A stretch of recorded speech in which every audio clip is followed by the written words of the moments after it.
Simula nga po nang magbukas ang free agency market, naging isang restricted free agent na nga si Gary Payton II. Kailangan nga po niyang maghintay sa ibibigay na extension ng Golden State. Subalit makalipas ang ilang buwan, wala pa rin naman ngang kontrata ito. Buti na lang sinigurado ni Stephen Curry na makakabalik siya sa lineup matapos siya niyang kausapin ng front office at sabihin na kailangan nga po ng team na pabalikin si Gary Payton sa lalong madaling panahon. Aminado malaki ang ambag nito sa depensa at walang player ang makakapantay sa impact nito. Kapatid na rin naman ang kanyang turing kay Gary Payton II at sa dami ng mga players nila na nawala sa kanilang championship lineup, hindi siya papayag na pati ito madamay umalis na rin. Meron na rin naman nga po napakalaking rason bakit pinipilit nila itong pabalikin sa lineup sa isang trade. Kaya wala silang ibang rason para tanggalin ito sa kupunan ngayong off-season. Samantala, kung parati nga kayong updated sa mga inilalabas na balita ng mga Laker insiders, siguradong alam nyo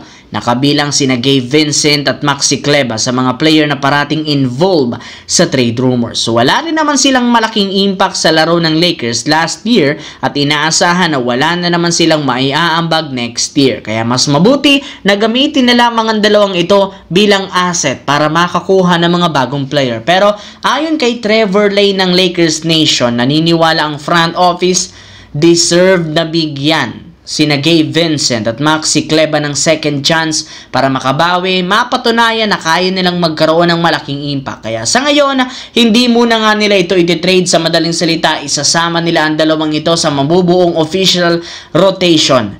Ngunit kung sakaling mabigo na namang magkaroon ng magandang game at mag-struggle naman ang mga ito, hindi magdadalawang isip na i-trade silang dalawa sa trade deadline sa February next year. Sa kabilang banda, nagsimula na ang unang araw ng Eurobasket kung saan naging mainit agad lalo pat may ilang mga teams at player ang nagdomina at nagpasikat. Maraming nilampasan agad ang expectation at isa sa mga pinag-usapan ang pag-upset ng Portugal sa koponan ng Czech Republic sa score na 62-50 na pinangunahan ni Nemas Kieta na nagdomina ng husto, especially sa ilalim sa pagtatala niya ng 23 points at 18 rebounds. Grabe nga ang impact nito sa depensa since hirap na hirap ang mga player ng Czech Republic na makapagsalaksak.